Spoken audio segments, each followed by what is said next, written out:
What's going on, everybody? Welcome back to the Scale News Update. If you're not familiar with the show, this is where we talk about the news topics that happened in the scale world of RC over the past week. If you enjoy the Scale News Update, hit the like button. I just got off a plane. It's already very late, but we're going to bang out this Scale News Update because I'm not missing an episode. So let's jump into this week's topics. First for this week, Furitek released a new Raptor chassis for the SCX-24s. And this is a bodyless version, meaning that the chassis is supposed to give it all of the style. And this one's got some style. Looks very Formula off-road-ish, if you're familiar with those Icelandic hill climbers. But not in a great way, just in a way. It's a way. Maybe you dig it, maybe you don't. This comes in a bunch of colors in case maybe one of them will sway your opinion. I'd like to have you all rank this one on a scale of 1 to 10. And speaking of the little guys, Pitbull releasing 2 new tires for the 24 scale, specifically the 1.0 inch tire size. The new Pitbull Rocker and the PBX AT are both being released. They're both 1.975 inches tall. The Rocker a little bit wider at 0.685 inches and the PBX AT 0.59, so a little bit narrower. The Rocker, pretty good looking tire overall. Size-wise, this is a nice big tire.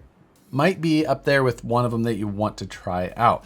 Lots of tire options for the 124 scale world. 2 more that look like pretty good choices. So check those out. And lastly, in the 24 scale world, all of the Gladiator parts, that SCX-24 Gladiator that just came out, had a bunch of new parts, including the clear body for one. But if you wanted to turn one of your existing SCX-24s into a Gladiator, you can now buy the extended chassis setup that was used there, as well as all of the other special parts that were specifically made for that. And they're fairly affordable since it is 124 scale, but those are all available now. I've linked to where you can find those in the description below. Then going from small size to big power, Reefs has announced 2 new smart servos. These are the first that I know of as far as the smart servo line. I know they've had programmable stuff before, but this one specifically being called a smart servo. The BLK 900 and 1100 smart servos coming from Reefs. Now these are a non-direct power version. So these are being powered directly through the regular power lead that you would normally have from a servo wire, and said to put up to 1100 ounce inches out at 8.4 volts. So regular receiver voltage. I have to imagine that there's a lot of amperage coming through here. So either these servos are wild efficient or they're going to pull some serious amperage, one or the other. BEC, I have to imagine, is strongly recommended. Either way, with these servos, you can also program them to be a winch servo. They will have continuous rotation if plugged into the programmer and set to have that function.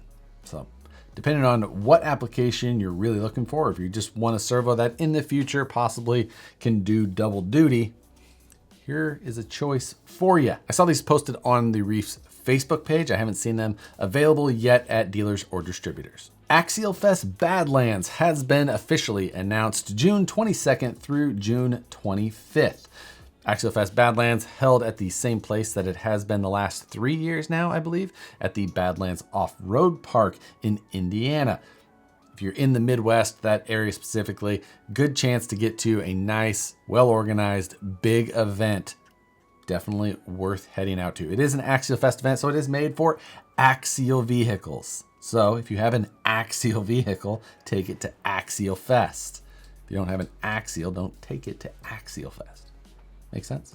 Now, we haven't seen any official information on the West Coast Axialfest yet, but hopefully we see official dates come for that here very soon. So hold out for more information on that. But if you're more in the Midwest area, Badlands is going to be the destination for you.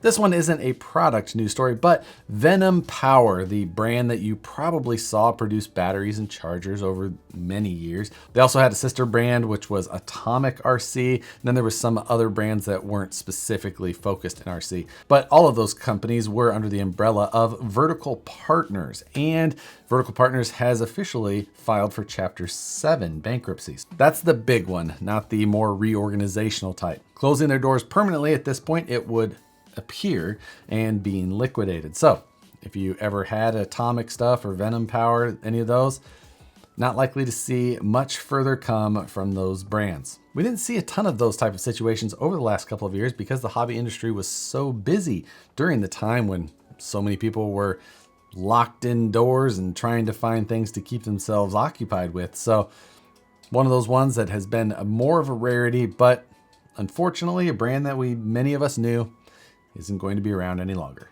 Next, if you're looking for a new option for your Vanquish wheels with the IFR ready beadlocks, the new Delta IFR ring, which goes on the inside of the standard beadlock ring to give you some more options for styling and customization. These are available now in all of the colors that are typically offered. Again, this goes on the inside portion of the standard outer beadlock ring. Any of the beadlock rings that note IFR ready, so they kind of key together, sit nice and flush, not adding extra space or width, anything like that. They just key in and you get this additional look. So if you're interested in those, check them out, available now. Next from RC 4-wheel drive, the Trailfinder 3, the TF3, finally available in its standard trim package, not the launch edition that we have seen over the last month or month and a half, whatever it's been, but instead the now regular edition is available. This is being offered in a glossy white body, the same body that we've seen for however many years from RC 4-wheel drive now, but on the new Trailfinder 3 platform. This one, again, at a much more acceptable or probably, appealing price point to many people at about $500 compared to the $650 that the launch edition was being offered at. This does come with the stamped steel wheels. They're still 155, which is the wrong scale for one of these trucks. The new Trailfinder 3 does have the tapered bruiser style chassis. It also has a bruiser style bell crank steering setup, so it locates the steering servo kind of midship on the chassis. Gives you the ability to not have that steering servo up in the way, but still have your steering mounted to the chassis. Also has the 22R motor cover that goes over the electric motor in the front. Transfer case still has a 2-speed as well. Leaf springs with some changes to all of that. I think they went to actual U-bolts in this one. Axles, I believe, are still the same. A lot of the other things are fairly familiar, but there has been significant changes to the platform itself. So if you're interested now at a $500 price point versus that $650 launch edition, here's your chance to jump on the Trailfinder 3 bandwagon.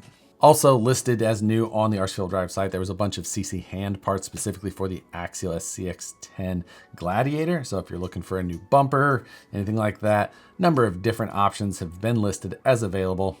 Check it out. Speaking of new bumpers, a brand called H-Tech listed a new aluminum bumper for the 2021 Traxxas TRX4 Bronco. Now, just another new aluminum bumper, but this one is actually styled after the stock style one that's on there, but out of machined aluminum. And it looked like they did a fairly good job kind of retaining the style with a winch mounting position. I think it comes with some sort of faux aluminum winch that had some machined aluminum parts on there that gave it a little bit of extra color as well. Either way, looked pretty good, stayed nice and tight to the vehicle itself, but retained the look of that factory bumper. It seemed like they did a pretty good job on this one. So if you've got that and you were looking for something that kept that look, but you wanted something more durable or, more rigid than the factory plastic one, this is one that I haven't seen a better option than. Speaking of nice details, something I also ran across here recently was from Killer Body. Now, they have a bunch of different styles of mesh panels, just rectangular pieces of mesh that you can use to detail out, behind a fender or in an area, wherever you would want, behind a grill. They have a number of different meshes that may look more appropriate for your build, some than others. And just kind of a nice option. This would be a trim to fit to your specific needs type of option, but something that was kind of cool to see. I've fought and, looked at items that weren't made for being used as building material a ton of times. So it's nice to just find one that's like, oh, that's a really good look, and be able to buy it. And the price on these is pretty good. I've linked to those options in the description below. A new tire is being released from OT6. This is the Voodoo KLR Trail Spec. This one is listed in a way that says it's like if you aren't looking for maximum performance, you can try this one. different compounds, still available in 3 different compounds. One's like medium soft, real like extra soft, and kind of soft. I don't know. There's 3 different compounds. They all have the word soft in them, I think, somewhere. But either way, that's going to be available here at some point. Like always, could be a difficult one to actually get a hold of. But if you're interested in some new 1.9 tire options, keep your eye out for this one. Last Wednesday, I released the latest episode of the Road to Scale Nationals, where I've been working on my overly complicated Class 1 build, as well as starting to get some work done on my Class 2 and Class 3 that I plan to take to Scale Nationals in Leesburg, Alabama. You can go watch that latest episode. Been having a really good time getting back to some in-depth fab work. If that's your type of thing, go check out that latest episode. This Wednesday, Matt will have his latest episode on his builds. So check those out, alternating every other week between Matt and myself as far as video releases go. Been a really fun series. Check it out. Let us know what you think. And of course, you could also just come tell us what you think on Wednesday nights at 6 p.m. Pacific, when Matt and I do our live streams on Live Takeover every single week. Hundreds and hundreds of weeks in a row. Always a fantastic time. But that does it for this week's Scale News topics. For this week's question, talking a little bit about the closing of Venom RC, or Venom Power, a brand that, again, a lot of us knew or maybe owned, you know, either chargers or batteries from them. Maybe you owned a boat from Atomic. Maybe it's not them, but what in RC do you miss? Was there a brand or a part or a model specifically that either you wanted or you had and you would like to have again, but they're just not either around or available? Interested to hear what items you guys have to bring up. Post your comments below. Again, I always enjoy reading those. And as always, thanks again for watching the Scale News updates every Tuesday. This one is going to be a late one for me because, again, I just got off a plane like an hour ago. But I'm going to get this done and edited and uploaded. We'll see you guys Wednesday live on Livestream Takeover. But thanks again for watching, and we'll see you on the next one.